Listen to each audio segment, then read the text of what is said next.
On March 1st, 2012, a mother's world shattered when her 4-year-old daughter vanished after a simple errand.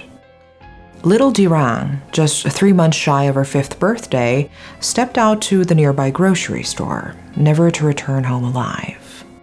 What followed was a week of agonizing search, desperate hope, and ultimately, a discovery that would shake an entire nation. This is the story of Dirang, a child whose tragic fate exposed the darkest corners of human depravity and sparked a nationwide debate on child safety.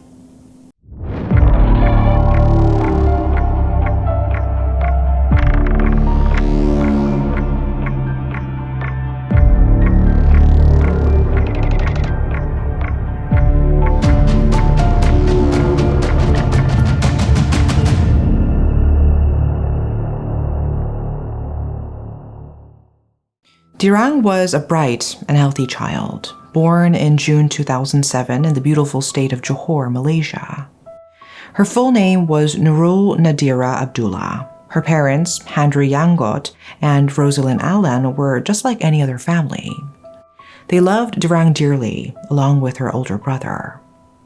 From a young age, Dirang stood out with her good manners and respectful nature. She was kind to everyone, children and adults alike, which earned her a lot of love and admiration. She also had a strong devotion to Allah from the very beginning. School was a happy place for her, especially because she enjoyed her religious studies so much. Unfortunately, things weren't perfect at home. Handri and Rosalind faced issues in their relationship. In the end, they decided to separate. Dirang stayed with her mother, who later remarried a man named Lima Madang. From this new marriage, Dirang gained a little sister, Ainul Suhada Abdullah. Over time, she grew close to her mom's new family. They lived a simple but happy life together. But then, out of nowhere, tragedy struck, leaving their peaceful life shattered.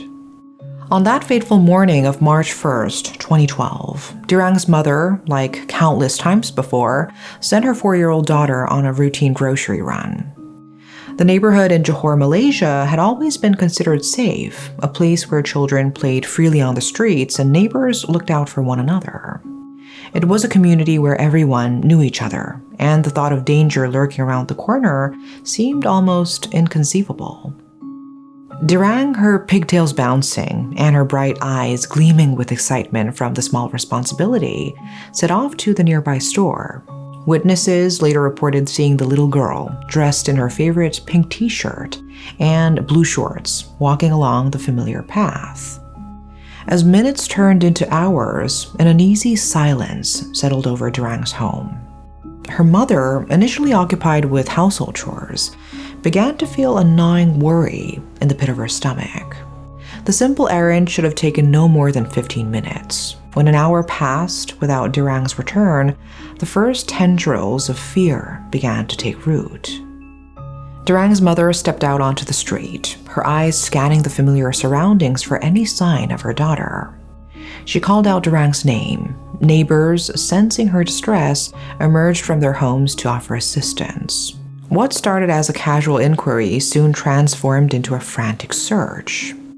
As the sun began to set, casting long shadows across the streets where Dirang should have been playing, the harsh reality began to sink in. Something was terribly wrong.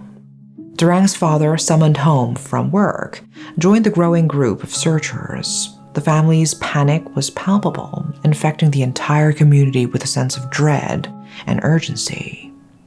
In the fading light, Dirang's mother collapsed onto the front steps of their home, her body racked with sobs.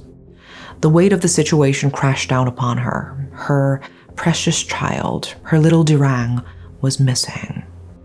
Word of Dirang's disappearance spread rapidly through social media and local news outlets. What began as a neighborhood's concern quickly evolved into a citywide crisis.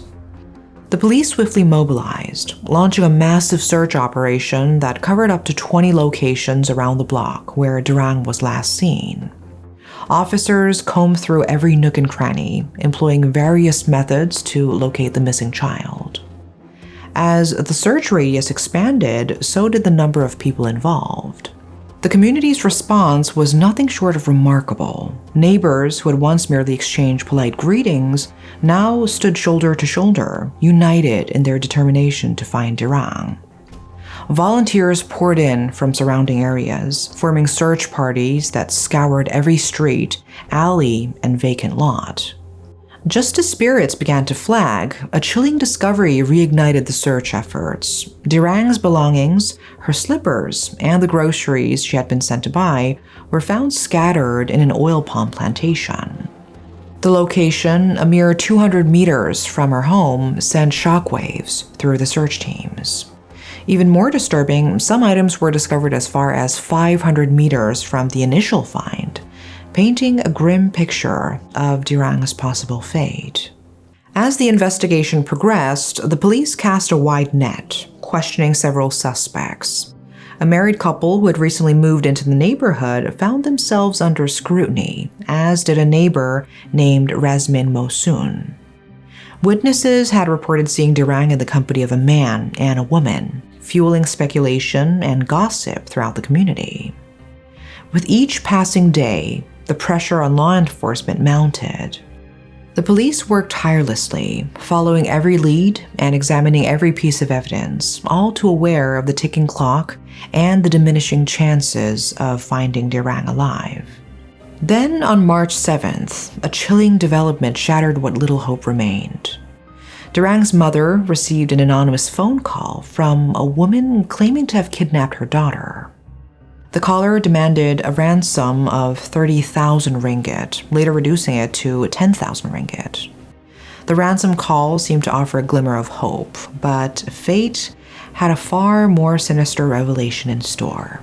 As Dirang's grandfather set out for his routine walk through the plantation, he was about to stumble upon a discovery that would forever change the course of the investigation. On March 8, 2012, just a week after Dirang's disappearance, her grandfather's familiar stroll through the oil palm plantation took a horrifying turn. As he made his way through the dense foliage, an unusual sight caught his eye. There, partially hidden in a hole at an abandoned housing site in Nusa Damai, Masai, lay a small charred form. His heart sank as he approached. The police were immediately called to the scene, and the area was quickly cordoned off. Forensic teams descended upon the site, their faces grim as they began their meticulous work. The initial assessment was devastating. The remains appeared to be those of a small child, burned beyond recognition. The air was thick with despair as investigators combed the area for any additional evidence. The gruesome details of the autopsy findings sent shockwaves through the community. The forensic team discovered a child's skull with remnants of hair still clinging to the scalp. The legs had been separated from the body, and the chest area was severely damaged, torn apart by the extreme heat it had endured. But it was the other injuries that truly horrified investigators. Bruises covered the face and neck, indicating that the child had been choked to death. Even more disturbing, there were signs of sexual assault in the victim's final hours. On the same day, the chemist department conducted a DNA test on the charred remains. The results confirmed the community's worst fears. The body was indeed that of little Dirang. The news hit her family like a tidal wave of grief. Dirang's mother, who had clung to hope throughout the agonizing week of searching, collapsed upon hearing the confirmation. Neighbors who had participated in the search stood in shocked silence, struggling to comprehend the brutality inflicted upon an innocent child. Parents held their children closer, haunted by the realization that such evil could exist so close to home. As news of Dirang's fate spread, public outrage reached a fever pitch. Malaysians across the country expressed their anger and sorrow over the brutal nature of the crime. Demands for justice flooded social media and news outlets. The pressure on legal enforcement to find the perpetrator intensified, with citizens calling for swift action and the harshest possible punishment. The investigation left no stone unturned, driven by collective determination to bring the perpetrator to justice. Finally, after tireless efforts, a breakthrough came. DNA evidence and witness testimonies led investigators to Muhyiddin Maidin, a 24-year-old contract laborer. With mounting evidence pointing to his involvement, Muhyiddin was arrested, marking a crucial turning point in the case that had gripped the nation. The arrest of Muhyiddin Maidin was just the beginning. As the trial commenced, a battle between forensic science and human testimony would reveal the chilling details of Dirang's final hours. On the day Dirang disappeared, the court was told that Muhyiddin had run into her while she was on her way home after buying eggs and instant noodles. It was believed he lured her in with candy before kidnapping her. He then took her to an oil palm field in Bandar Seri Alam, where he committed horrifying crimes. He sexually assaulted her, killed her, and then set her body on fire. The prosecution argued that Muhyiddin's motive was anger, fueled by his belief that Dirang's grandmother had mocked him. It's a deeply twisted and demented act against an innocent child. On February 25, 2013, the prosecution, armed with a mountain of evidence, presented their case against the 24-year-old contract laborer. The charges were severe: kidnapping, essay, and murder of 4-year-old Nurul Nadira Abdullah, known affectionately as Dirang. Over the next 4 months, a parade of 35 witnesses took the stand for the prosecution. But it was the forensic evidence that truly sealed Muhyiddin's fate. DNA analysis revealed a match between semen found on Dirang's body and Muhyiddin's genetic profile. Investigators also discovered that the soil stuck on Muhyiddin's motorcycle matched the soil from the site where Dirang's body was found. At the scene, they found charred remains of a sarong, which turned out to belong to Muhyiddin. He only owned one such sarong. Despite all this forensic evidence, Muhyiddin denied having anything to do with Dirang's death. He claimed he didn't kill her and had no grudge against her or her family. In his defense, a witness stated that they last saw Muhyiddin on February 29, 2012, the night before Dirang was killed. Muhyiddin also claimed he had an alibi and said he was at a friend's house on March 1, 2012. However, another witness for the prosecution testified that they saw Muhyiddin coming out of the plantation on the same day Dirang was murdered. The defense, grasping at straws, attempted to cast doubt on the reliability of the DNA evidence and questioned the accuracy of witness recollections. However, their arguments seemed hollow in the face of the overwhelming case built by the prosecution. On June 28, 2013, Muhyiddin Maidin was found guilty on all charges. As the judge sentenced him to death, a wave of emotions swept through the room. Muhyiddin Maidin, the man convicted of Dirang's brutal murder, initially appeared calm, but as the reality of his death sentence sank in, he crumbled, sitting down and beginning to cry. His breakdown was mirrored by 3 women, believed to be his relatives, who also wept openly as the judge's words sealed Muhyiddin's fate. For Dirang's family, particularly her mother, the verdict brought a complex mix of relief and lingering sorrow. Finally, after months of agonizing uncertainty and grief, justice had been served. Dirang's mother expressed her gratitude to the authorities and all those involved in bringing her daughter's killer to account. Yet, no verdict could erase the pain of losing her precious child in such a horrific manner. Muhyiddin Maidin's legal journey was far from over with the initial verdict. His defense team launched a series of appeals, each one a desperate attempt to overturn his conviction or commute his sentence. On December 15, 2014, the Court of Appeal rejected his first appeal, upholding both the conviction and the death sentence. Subsequent appeals to the federal court met the same fate. As Muhyiddin was led away to await his fate on death row, the case of little Dirang came to a close.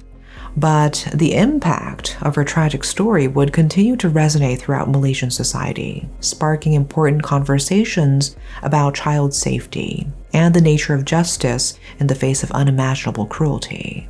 The tragedy of Dirang's abduction and murder from what was once considered a safe neighborhood shattered the illusion of security many had held. In response, communities across the country began implementing new safety measures. Neighborhood watch programs were revitalized, and parents became more vigilant about their child's whereabouts. Law enforcement agencies also reevaluated their practices in light of the case. New protocols for responding to child abductions were developed, emphasizing the critical importance of the first 48 hours in such cases. Training programs for officers were enhanced to improve their ability to handle sensitive cases involving children. As the dust settled on the trial, a broader debate about capital punishment in Malaysia began to take shape. While many Malaysians supported the death penalty for heinous crimes, especially those involving children, others questioned whether state-sanctioned execution was the answer.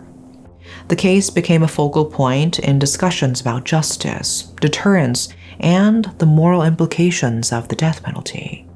In a surprising turn of events, the Malaysian government announced plans to abolish the mandatory death penalty in October 2018.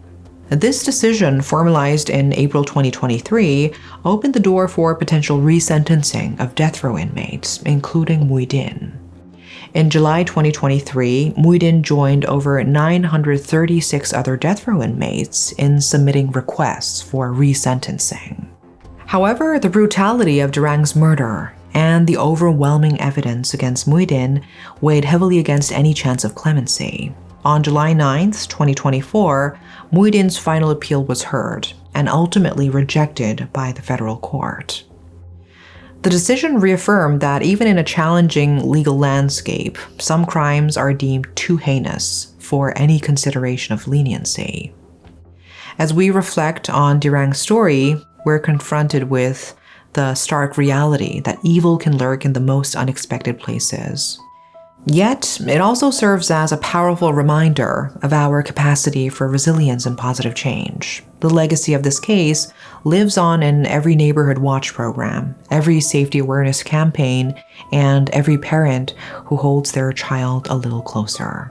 In honoring Dirang's memory, we must remain ever vigilant, working tirelessly to create a world where no child falls victim to such unspeakable cruelty. That is all for today. Thanks for watching.